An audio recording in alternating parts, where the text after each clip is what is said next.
Sot, gjyqtarët kriminal të gjykatës së apelit Brikena Ukperaj, Marcela Pepi, Dritan Hasani, më vran djalin për herë të dytë, duke ulur dënimin e gjykatës shkallës parë nga 18 vjet heqje lirie për autorin me 12 vjet burg.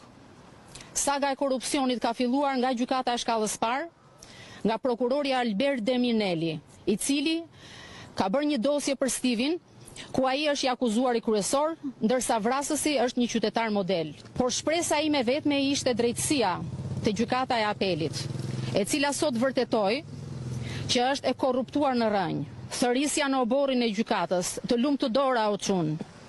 Kështu e duan të gjithë. Kështu e duan të gjithë këta që tallen me gjakun e të pafajshme. Brikena Ukperaj sot po shijon lekët e krimit, e vjedhjes së famshme të Rinasit, duke lënë të lirë Arber Murataj, djalin e Admir Murataj, i cili ishte bashkëpunëtor në krim, por që gjyqtarja po e mbron me